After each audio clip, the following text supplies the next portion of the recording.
The GT3 RS is the pinnacle for us car enthusiasts. Revving all the way to 9,000 revolutions per minute. It's when everything becomes numb, it's when you get to experience the sixth sense. Only us car enthusiasts will know what I'm talking about. It's when all the five senses come together and create an experience I cannot describe, and only a few cars can give you that sense, the Porsche 911 GT3 RS being one. The question I want to know is, living in a world dominated by the 992 GT3 RS, where does this one fit in? Let's find out, shall we? The 992 generation GT3 RS is overpriced. Yes, it is. Take nothing away from the car because it's the best 911 ever made, but £350,000 for that car is a lot of money. Would I pay that? No. List price I would, but when I can get one of these for £140,000, I'm struggling to see the £200,000 difference here. This GT3 RS gets 492 horsepower from its naturally aspirating 4-litre flat 6 engine, generating a top speed of 193 miles per hour and a 0 to 60 time of 3.3 seconds. But this car is not about the numbers. I mean, the numbers are really good, but you buy a GT3 RS for drive and feel. If you want a 911 to produce numbers, you go buy the GT2 RS. You buy the GT3, however, to do this.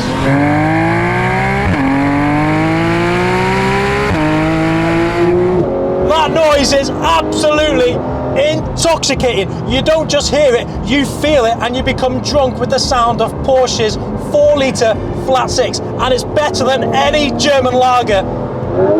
Why are the Germans so good at everything? But every time you get to that 9,000 RPM red line,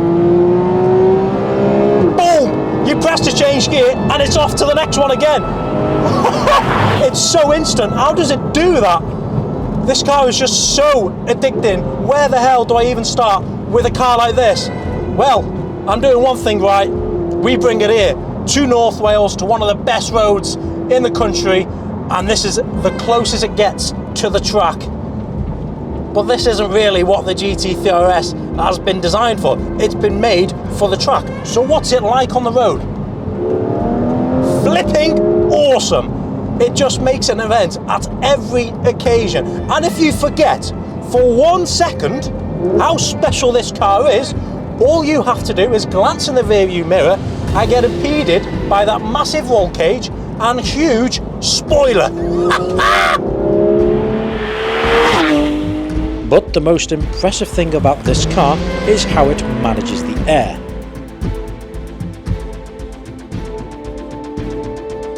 These slats in the front wings, which is unique only to the GT3 RS, and this allows air to get out the wheel arch, which contributes to front end downforce. And then we come to the rear of the car, and yes, I think you already know what's going to contribute to downforce the most. This spoiler here. And to put into context the amount of downforce this generation 911 produces, take the 997 GT3 RS. That produces 170 kilos at 186 miles per hour. At the same speed, this generation, the 991, produces 350 kilos. That's more than double. That's like having a grand piano strapped to the roof at all times, giving grip to these massive 325 width tyres. But what major differences did you get on the 991 over the 997 GT3 RS? Rear wheel steer was a major advancement, making the 991 more agile. The 997 GT3 RS was the last generation 911 to feature a manual gearbox. Yes, the 997 was the last analogue GT3 RS, but when the changes are this crisp, I don't think it matters. The PDK is an absolute gem of a gearbox. You let it build up to 9,000 RPM, you press to change and you're off again. There's no delay, it's instant. Boom, you're gone. And then we come on to Porsche's incredible desire to save weight. These fenders here are made out of carbon fibre and they save weight by around a half over the GT3. The boot lid as well, that's made out of carbon fibre, saves around 1.5 kilos. And then we come to the roof. Oh no, that isn't carbon fibre, that's magnesium, saving an additional 1 kilogram. The rear windows as well, they're plastic. Why did Porsche go into so much trouble trying to save 1 kilogram? Well, think of it. How are you going to get more grip? You need bigger tyres, and inevitably you need bigger wheels, which weighed more. So saving 1 kilogram on the roof and 1.5 kilogram on the bonnet definitely helped throughout the weight saving of this car. The GT3 RS, why are we so obsessed with these 2 little letters at the end, which means racing sport? Well, the RS just represents us car enthusiasts to a T. And if you're into cars and you don't fully appreciate a GT3 RS, then you're not truly into cars. Because of the rawness this car gives you is just incredible. It's unmatched, it really is.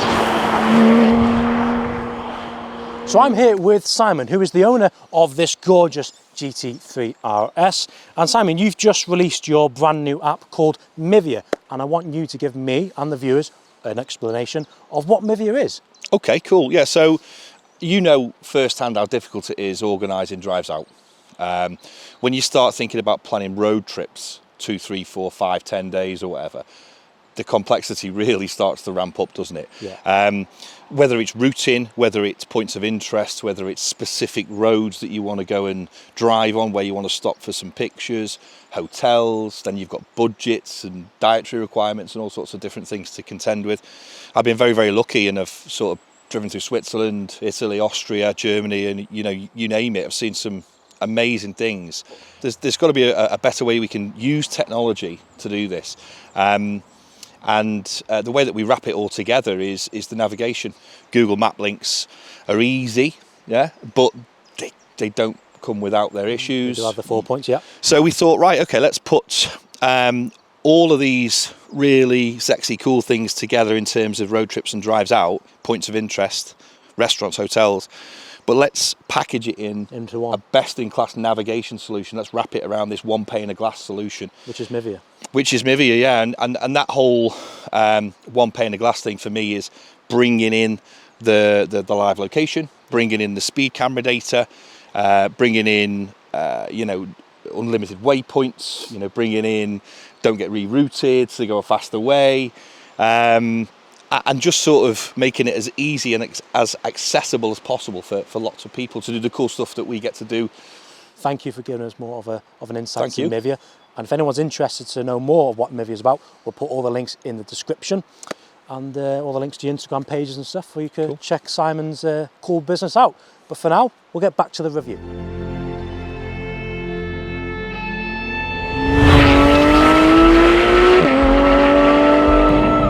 I was car mad since the very beginning, since I was born.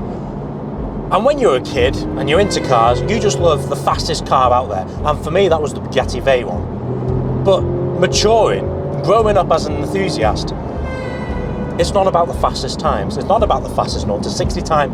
It's not about the highest top speed. It's about what a car gives you, the feeling.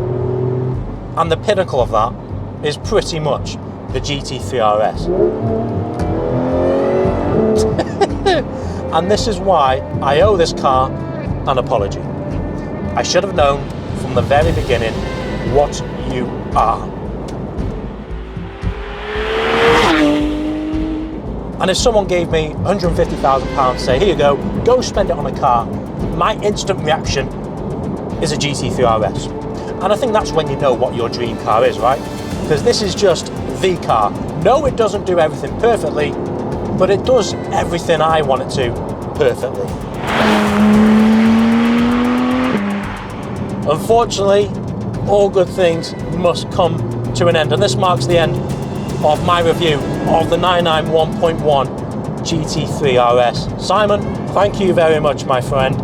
And for those watching at home, thank you as well. Please leave a like on our video, press the subscribe button, and I'll see you later.